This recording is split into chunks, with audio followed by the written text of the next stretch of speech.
what's up? In this video, what we are going to do is I'm going to give you the blueprint for losing 20 or more pounds in 2023. One thing I want to mention is that this is not a quick fix.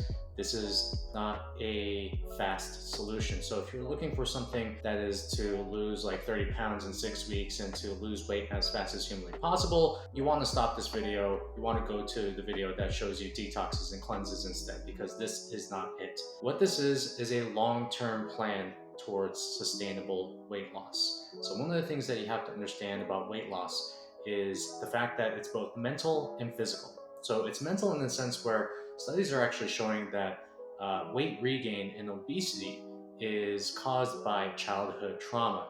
And a lot of times when we get into like the emotional eating side of things, it really does have to do with the behaviors that we've learned as children and the identities that we've adopted as a result. So that's like one side of the mental. In terms of the physical, not a lot of people are privy to the hormones that are at play when you start to lose weight. Hormones such as ghrelin and leptin. So when you start to lose a bunch of weight, what happens with ghrelin is that it starts to increase and then leptin starts to decrease. So ghrelin is your hunger hormone. It actually determines how hungry you are on a case-by-case basis, depending on how much it has or how much you have inside of your body. So what happens as a result is that as you lose weight, your ghrelin levels increase, and then the more weight that you lose, the more it increases, and then it just props its ugly head where it just starts making you hungry at times you don't necessarily want to be hungry at. So the question I have for you right now is, have you ever lost a bunch of weight before and then found yourself to be hungry at times that you weren't necessarily hungry at before? A lot of times this is due to the physical process of ghrelin.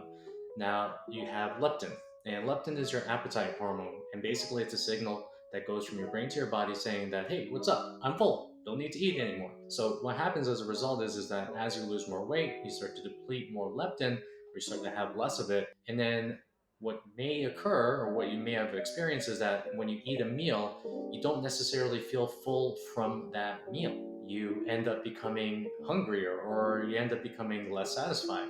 And that is a part of the hormones that are at play when you start to lose weight. So again, I say that what I'm about to share with you is not a quick solution. It is a long-term path. And if you are dedicated towards the long term and you have a long view, I promise you that you are going to see the results that you need to see, because people can overestimate what they can do in about 6 weeks, but they really underestimate the amount of progress they can make in 1 year. So if you are sick and tired of going through the yo-yo weight gain, of losing weight, gaining it back, if you're tired of the quick methods, the fast, quick fixes, and you want something that actually allows you to be sustainable, that allows you to get to a confident body, that allows you to be able to take off your shirt at the pool with utmost confidence and know that deep down inside that you can actually have a system that allows you to repeat itself and keep the results and be in that confident body and increase energy, then if that is you, then watch the video. So if you're ready, let's go. So number one is going to be, you want to be losing about 10% of your body weight at a time. And the reason I say this is because your body has your defense mechanisms. I just talked about it earlier, which is ghrelin and leptin. And when you lose about 10% of your body weight at a time, what's happening is that you're allowing yourself to mitigate those hormones from coming into play. I'll use an example. So let's just say you have 200 pounds. You're at 200 pounds right now. So you would lose about 10% of your body weight, which is going to be 20 pounds. After you lose 10% of your body weight, what's going to happen is that you are going to be going at a level of maintenance afterwards and setting a new baseline for where your body weighs. So let's just say you lose 20 pounds. Then you go back to maintenance in terms of your calories. And when you go back to maintenance, you are basically going within a 5-pound variance of where your lowest weight was. So if your lowest weight was like 180 pounds, I would expect you to go between 180 to 185. You do this for about 50% to about 100% of the time you dieted. And then this is the long path to setting a new baseline for how much you weigh, and also making sure that your hormones don't come back to smack you in the face. Now, in terms of what you should be eating in those calories, I recommend eating a diet of single ingredient, nutrient-dense foods. And when I say this to people, they're like, what the heck is a single ingredient nutrient-dense foods? Well, let me give you an example. So chicken only has one ingredient. It's chicken. Salmon only has one ingredient. It's salmon. Broccoli only has one ingredient. It's broccoli. So that is a form of a single ingredient food. It only has one food. If we're going to call it something else, it could be a whole food. Now, nutrient dense means that it has a lot of micronutrients in it. So in terms of like micronutrient intake, there are certain foods out there that are just robust in terms of the amount of micronutrients it has. So things like broccoli, things like salmon, things like liver. You may not want to eat liver because it's kind of disgusting for some people, but we want to eat foods that give us the best bang for buck when it comes to micronutrients. I'm going to do an entire YouTube video on what these foods actually are and what types of foods to actually eat, but you want single ingredient nutrient dense foods. Now, what you also want to do is you want to have your protein to be set at around 0.8 to about 1 gram per pound of body weight. So what this means is if you're 200 pounds, let's use this example again, you want to be eating about 80% of 200 pounds. So let's go with like 1 gram of protein per pound of body weight. So it would be 200 grams of protein.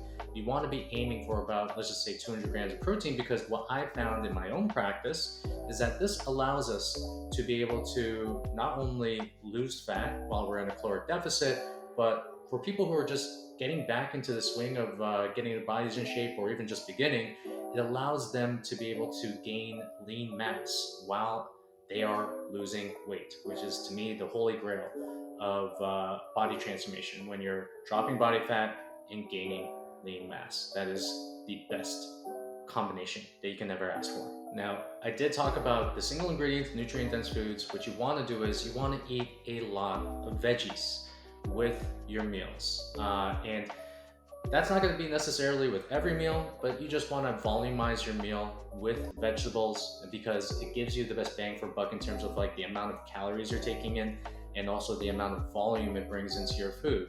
This is one of the low-key ways that people are able to eat more and lose fat. So what that means is that they're taking in more volume in terms of the amount of fiber, the amount of, you could say just like volume, and they are taking in less calories because vegetables don't really come with that many calories. Like 100 calories of broccoli, it's really hard to hit 100 calories of broccoli, of raw broccoli that is. And what we want to do is we want to volumize our meals to make sure that we are taking in as much food as we can while limiting the amount of calories that are coming in as a result. Now, we just talked about what to eat. We talked about the types of foods to eat. Now, let's talk a little bit about how to eat. This is a very underrated habit in terms of like what people do and when they're approaching their diet. So a lot of times, and a lot of people that I've been working with, they eat their food super fast. So what we want to do is we want to eat our food slowly and mindfully, and we want to be aiming for about 80% fullness. So what does this mean? It means that the biggest example I can give you is to be able to drink your food. And what that means is that you chew it so many times that it turns into liquid. Now, in terms of the 80% fullness, a lot of times people want to eat until they're stuffed, until they have to like open up a notch in their freaking belt. What we want to do is we want to eat until we're about 8 out of 10 in terms of fullness. How do we do this? Well, as we're eating, we keep on checking in with ourselves to see exactly how full we are. The other thing is to make sure that you are not distracting yourself by going on a phone and eating while you're on a phone, because this distracts you from the actual cues that you have in your mind that tell you when you are being full from a meal. So eat slowly and eat to 80%. These are one of the most underrated eating habits that you can ever have inside of your diet plan. Now, when it comes to your diet, we want to make sure that we are not aiming for an all or nothing diet.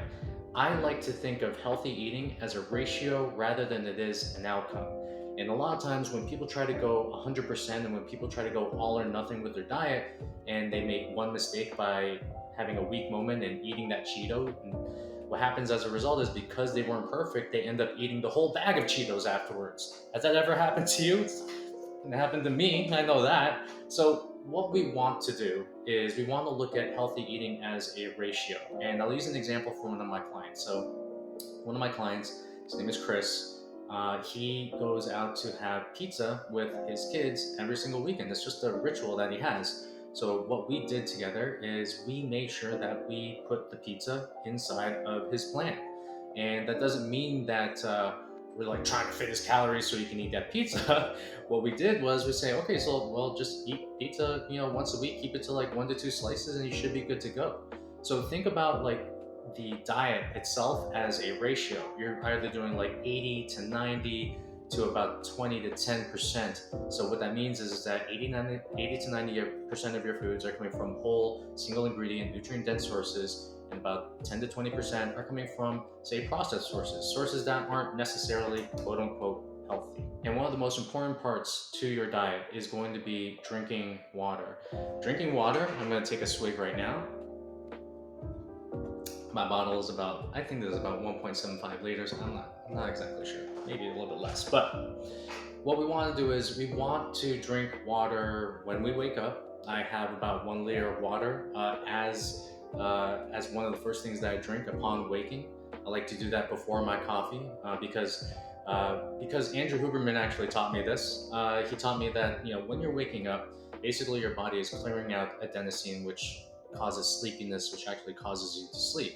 You want that process to happen naturally before drinking coffee. So one of the best things to do in lieu of that is actually to drink water. I drink about 1 liter of water. I don't try to chug it down.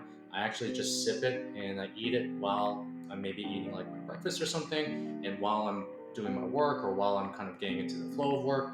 And I just like have a liter of water throughout the entire morning. And then that is one of the first things that goes into my body, and it helps me also delay my coffee.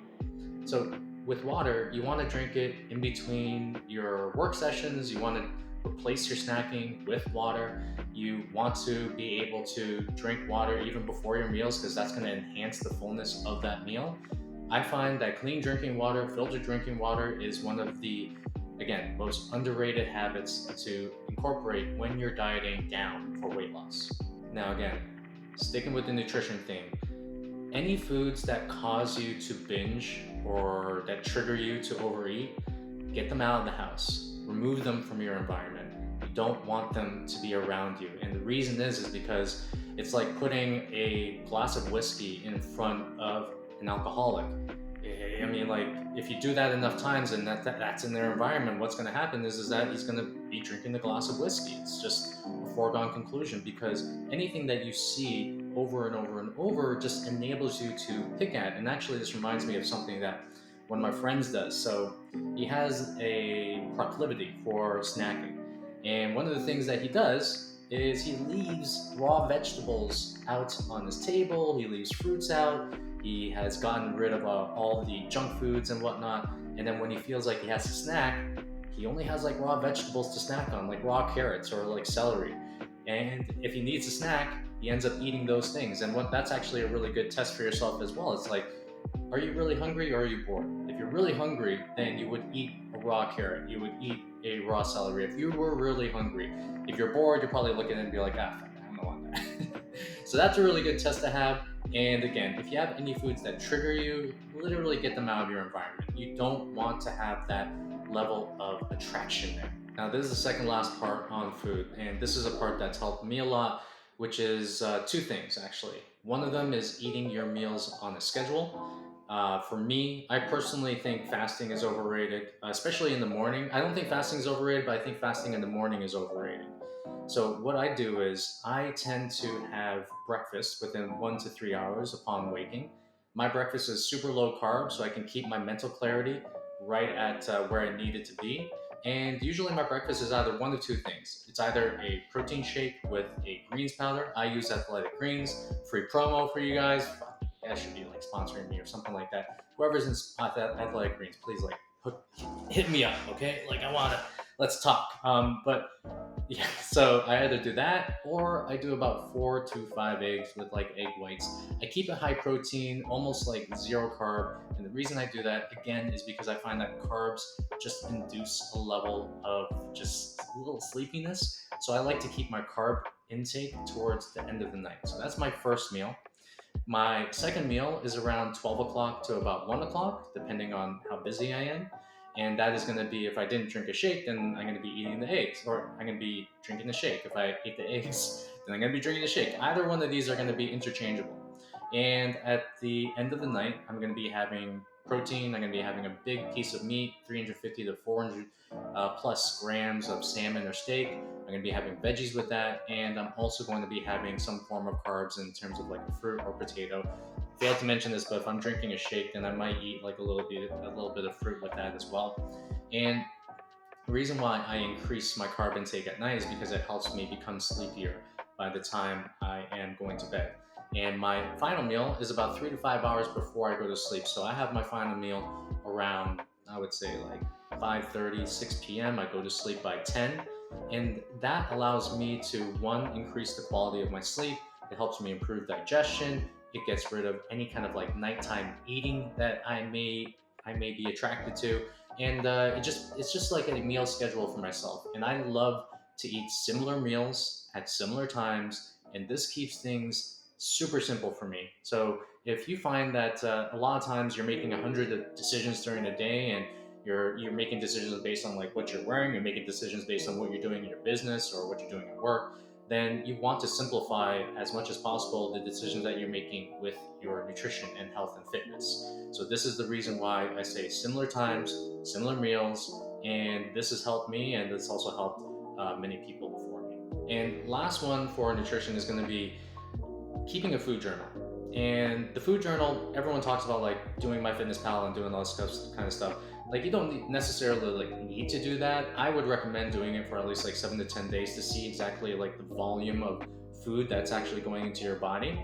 So when you keep a food journal, you're tracking what you're eating, you're tracking when you're eating, and you're also tracking why you're eating. So a low-key part to a food journal is tracking and noting down the reasons why you ate. This is especially true if you deal with stress eating or emotional eating. One of the things that you have to do when you deal with emotional eating is find out where the root is and introspect and be aware of when it happens.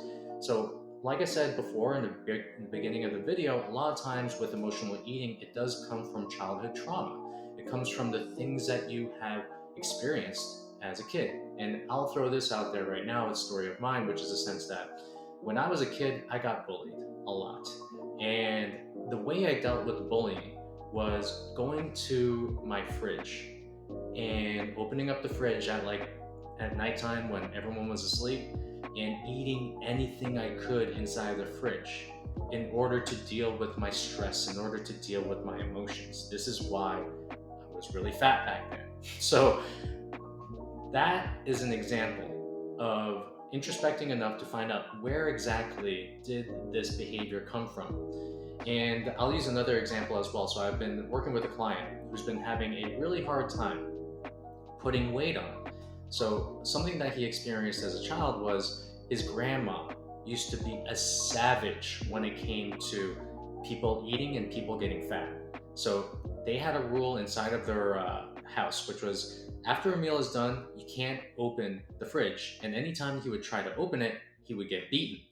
So this actually caused him to, one, be skinny, not put on a lot of weight, but also as he ages, like he needs to actually put on weight right now. He needs to use it to build muscle in order to get thick, so to speak.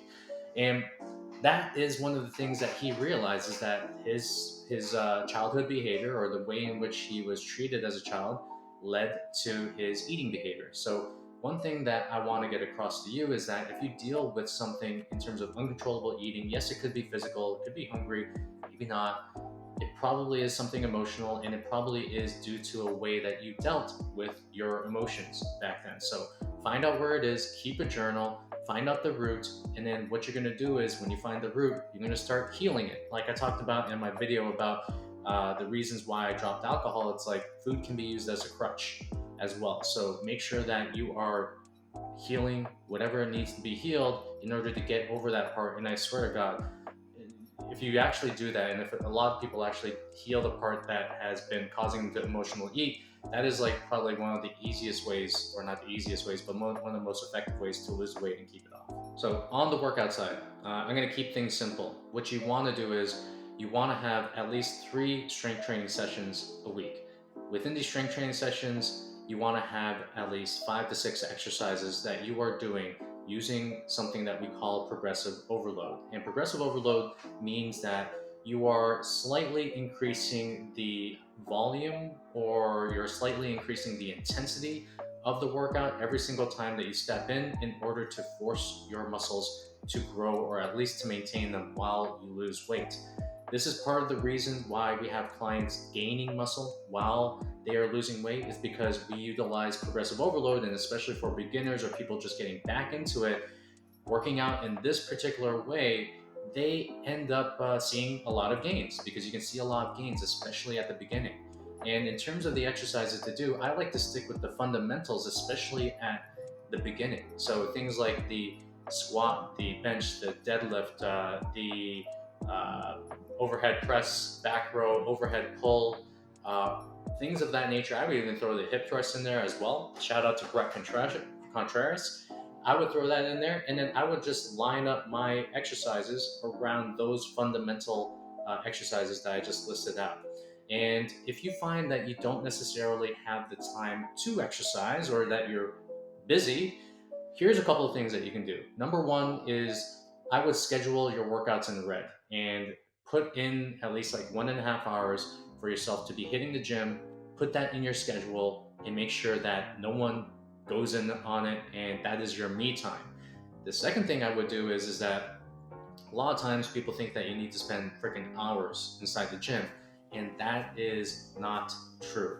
Especially for people, if you're not trying to be a bodybuilder, if you're not trying to be a competitive powerlifter, you can literally get a great workout done in 30 minutes. And what that means is that you may have to make some concessions. So again, there was this episode that I watched with a strength coach, or actually performance coach. His name is Andy Galpin, and he said that you can have the same benefits as long as you're not trying to break world records in the powerlifting competitions or whatever, but you can have the same benefits from using what we call supersets inside of your workout to cut the time in terms of the amount of rest that you would usually take when you're waiting for the next set to happen.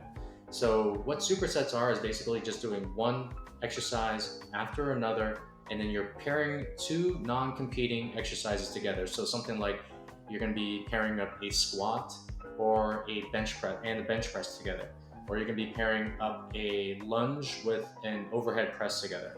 And when you do these 2 things, when you actually do supersets, one, it's actually going to increase the intensity just a little bit in terms of the exercises that you're doing. It's going to have a slight cardiovascular benefit to it. You're not necessarily going to see any reductions in terms of like your strength gains, in terms of like your muscle gains. And what it does is basically condensing an hour-long workout into a 30-minute long workout. And that's one of like the best ways in order to cut the amount of time that you have to work out. And it also, again, has this cardiovascular benefit. So it also gives you a little bit of energy after you work done doing it. So in terms of like your workouts, 3 workouts a week, give yourself at least 30 minutes in terms of doing that workout. Aim for progressive overload, aim to get stronger, aim to do more volume. And then if you want to cut the time, then you would utilize supersets inside of your workouts. Now, a couple of things about these workouts as well is you want to make sure that you are not trying to ego lift inside the gym, okay? You want to make sure that you're doing everything with good form within your range of motion.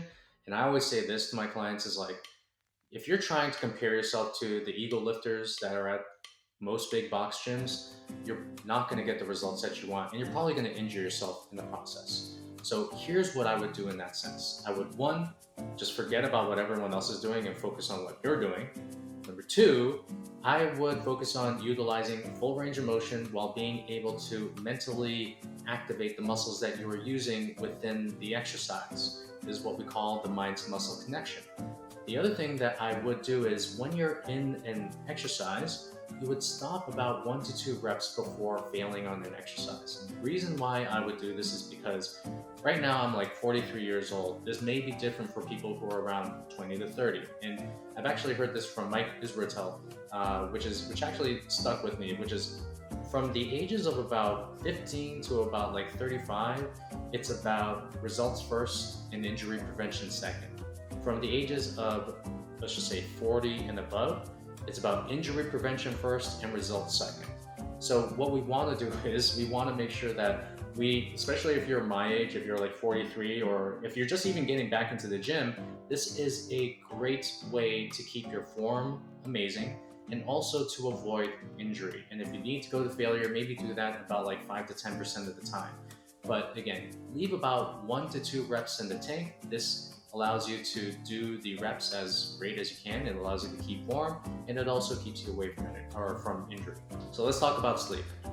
Now, sleep is one of the best ways in order to increase energy. And the way I look at sleep is it's the lead domino, and it makes all things easier. So here's what I mean. When you think about sleep, you're thinking about quantity and quality. You're thinking about how much sleep am I getting, and you're also thinking about the quality of the sleep that you're getting. I'm not going to get too deep into sleep. I'm going to do an entire video around this. But again, we want to focus on those two things, and we also want to focus on getting the sleep at the same times every single morning. So when it comes to sleep, what happens as a result is when you get a good night's sleep, you wake up in the morning, you have energy, and your energy affects your mood. It actually makes you in a better mood, and it also affects your appetite. When you're lower energy, you tend to grab for things, for little snacks and knickknacks a little bit more. And you actually, when you get a good night's sleep, it actually regulates your appetite, regulates your mood, it increases energy. So that's why I call it the lead domino. Now, here's a couple of things that you could do within your sleep to increase the quality. So I always look at sleep as like a sequence of environment and routine. So in terms of your environment, the recommended temperature is to keep your room at around 64 to 72 degrees Fahrenheit. You want to black out your room, obviously. And you also, if you're sleeping with a partner like I am, you want to have separate blankets. And the reason I say this is because, number one, there's always one person in that relationship that's like hogging the blankets, right?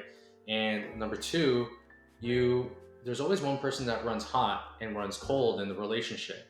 So having separate blankets, it allows you to sleep in the same bed and allows you to get the same amount of sleep without someone hogging it or someone trying to use too many blankets or not enough. And also, I've heard from my audience, from people that I've suggested this to, they're like, Dan, what happens if I want that like late night nookie or whatever it is? And I'm just like, okay, well, you lift up their blanket, you give them the signal, whatever it is, maybe you like scratch their back or you tickle them, and then you get it on. It's not rocket science, guys. So when it comes to sleep, environment is the invisible hand that's going to shape the quality of sleep. When it gets to the routine, what we want to do is, number one, we want to dim the lights when the sun is going down. Number two, we want to get morning sunlight exposure first thing. So when we wake up, we want to, if you can't take a walk, at least get it through your window. But best case scenario, you're walking outside, even if it's snowy and cloudy like it is today in Toronto. What you could do is you can still get outside and the photons will still affect your circadian rhythm. So you want to get morning sun exposure first thing in the morning. The other thing is also when you are going to sleep, turn down any forms of cognitive stimulation. Get away from email. Don't go on social media, especially if it triggers you. And read something. Maybe it's like a fiction book. My friend Carnivore Aurelius, he likes to read ancient texts and all this kind of stuff, whatever that means. So do something that allows you to turn your brain off. And whenever we think about sleep, it is a reduction in terms of the amount of thinking that you're bringing into your brain. So you want to get away from all cognitive stimulation. You also want to make sure that you're stopping any forms of eating at least 3 to 5 hours before you go to sleep. I like to say there's this thing that I call the 3-2-1 method, which is no food 3 hours before you go to sleep, no liquids 2 hours before you go to sleep, and no screens about 1 hour before you go to sleep. And the reason I do this is because foods allow you to, or no foods allow you to increase the amount of quality that you have in terms of your sleep. It also improves digestion. The no liquids, if you are a person who wakes up in the middle of the night and goes pee, this helps you avoid doing that. And if you don't, then you don't have to follow it. Cool. All right. So the last one is no screens, because when you look at a screen, I'm looking for where my screen is right now. Don't have a screen in front of me except for this one. So when you're looking at a screen, what happens is that it's like sending the blue light from the screen is sending a signal to your brain that you should still be awake.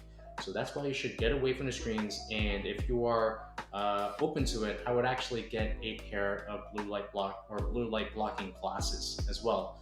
I use a pair or a brand that's called Swannies. It's owned by my friend, full disclosure, and those I find work for me.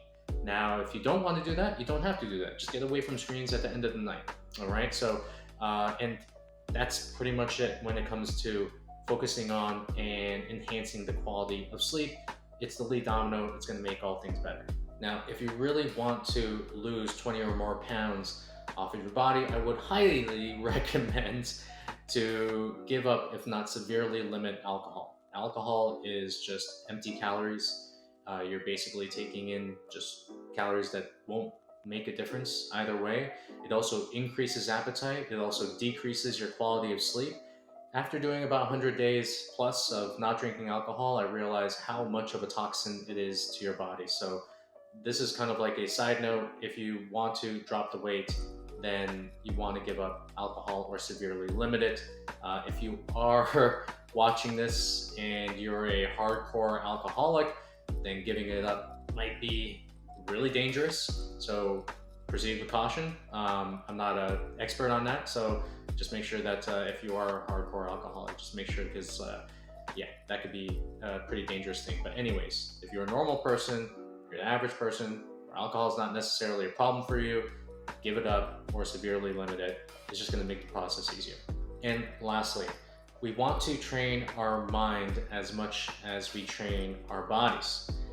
Now, there are 3 parts to your mind that matter. One is the conscious brain. It's the brain that's thinking right now. It's the brain that's thinking about what I'm saying at this very moment. It's disagreeing or agreeing with me. It's like saying, what an asshole, or no, I actually agree with that. That's the conscious brain. And the conscious brain is always sending signals to the subconscious brain.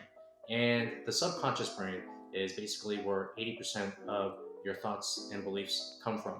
And I liken it to this. So the very first time that you started to learn how to drive a car, you were very conscious, you were very aware. You're conscious of every single thing that was happening around you. And then what happens right now, especially if you live in a town where you know where everything is, you can literally turn your brain off and allow your subconscious to drive you to Whole Foods or whatever it is without even thinking about it. So we want to use the conscious to train the subconscious brain.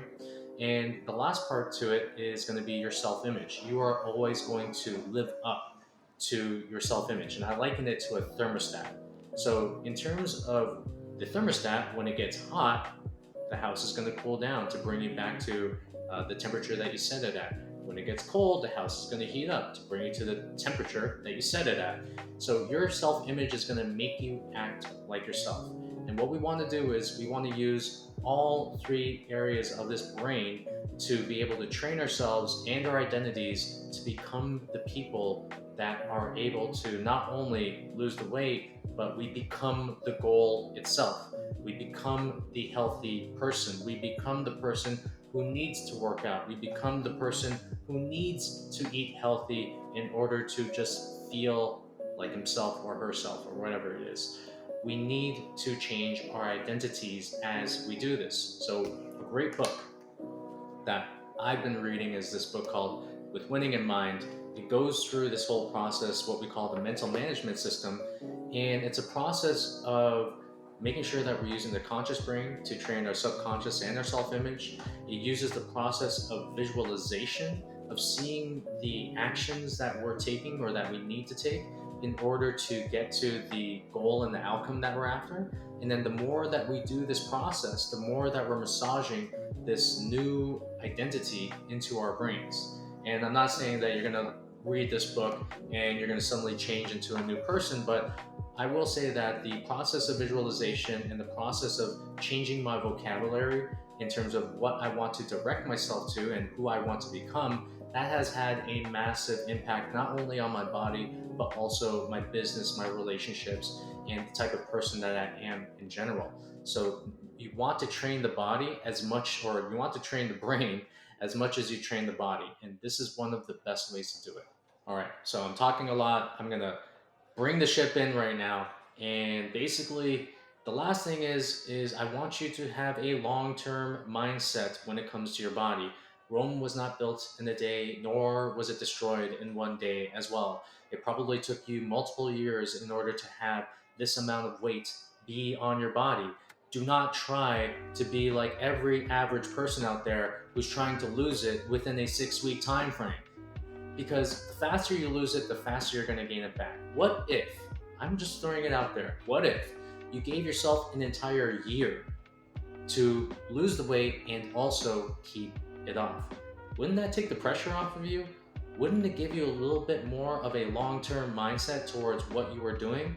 So stop chasing the fast ways, stop chasing the fast methods, focus on the fundamentals, focus on the foundations and build those up. And then what you're gonna find is when you get the foundations right, then anything that you add to the house is just gonna be window dressing because the foundation has been taken care of.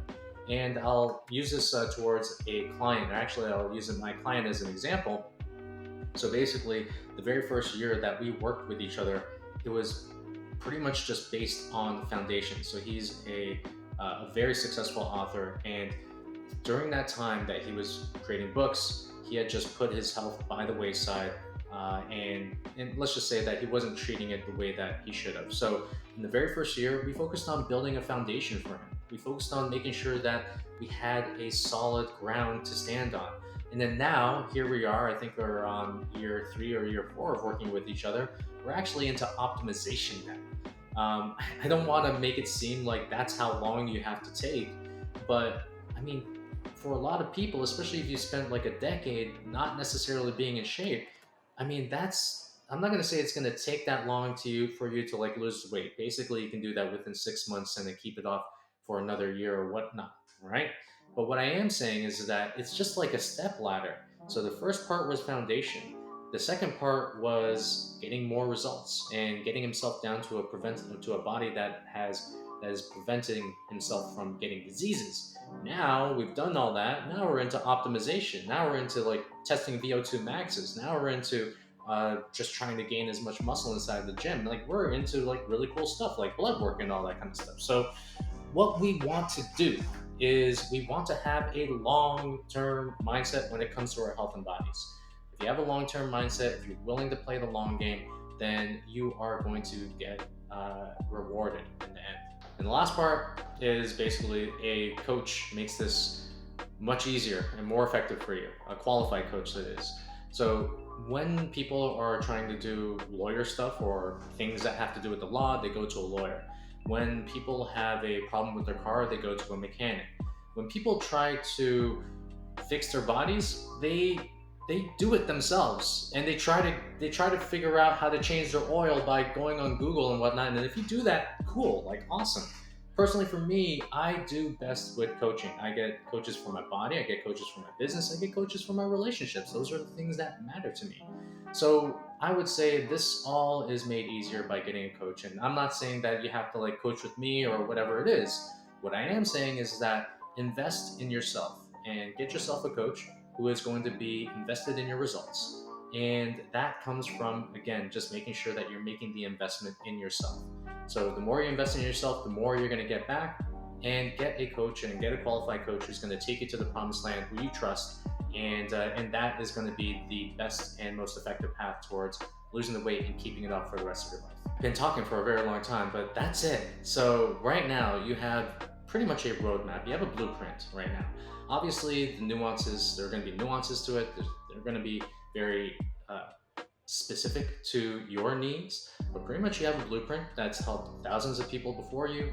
If you implement this blueprint, and one thing I would say is implement this blueprint, make sure that you take action on it immediately, because the people who are most successful are the people who actually take action immediately and they test it out and they make adjustments based on what they are doing. It's not enough.